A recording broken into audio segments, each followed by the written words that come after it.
Kalau Yunani punya Kratos sama Ares sebagai dewa perang dan Nordik punya Tyr, nah Jepang juga punya loh dewa perang, namanya adalah Hachiman. Hachiman sendiri adalah dewa kuno dari kepercayaan Shinto. Doi menjabat sebagai dewa perang yang dipuja karena keberaniannya melawan serbuan pasukan Mongol yang dipimpin Kubilai Khan pada abad ke-13 Masehi. Doi mengusir pasukan Mongol dengan serangannya yang terkenal yaitu Kamikaze. Karena prestasinya inilah Hachiman mendapat gelar pelindung Jepang.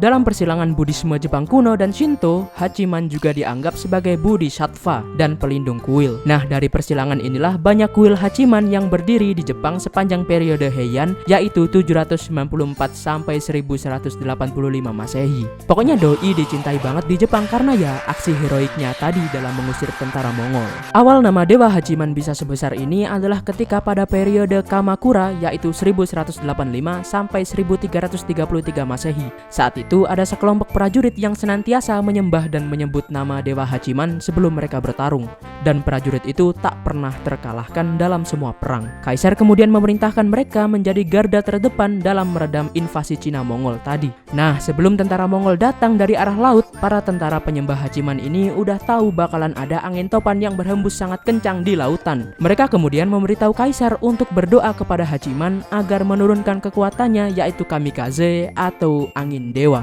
Dan benar saja, angin topan laut itu menyapu bersih para armada Cina Mongol di laut. Nah, itu adalah Kamikaze pertama yang terjadi sepanjang sejarah yang memenangkan Jepang dalam peperangan. Kamikaze kedua ada pada Perang Dunia Kedua. Kamikaze dalam Perang Dunia II bukan angin topan lagi, tapi formasi pilot untuk melakukan manuver bunuh diri. Beda cara sih, tapi sama-sama memenangkan Jepang dalam peperangan. Karena kisah ajaib dari mantra Kamikaze inilah dewa Hachiman masih sering disembah di Jepang. Kuil Hachiman juga digunakan sebagai sebuah ritual suci bernama Omiyamairi, atau kunjungan pertama anak laki-laki ke kuil dan kemudian melakukan pensucian di sana. Jadi selain menjadi dewa perang, Hachiman juga adalah dewa yang punya andil dalam kultur Jepang. Jadi itulah sedikit cerita soal Hachiman dan Kamikaze. Kalau dipikir-pikir nama Hachiman kayak nama orang Indonesia ya. Dan untuk waktunya, arigato gozaimasu.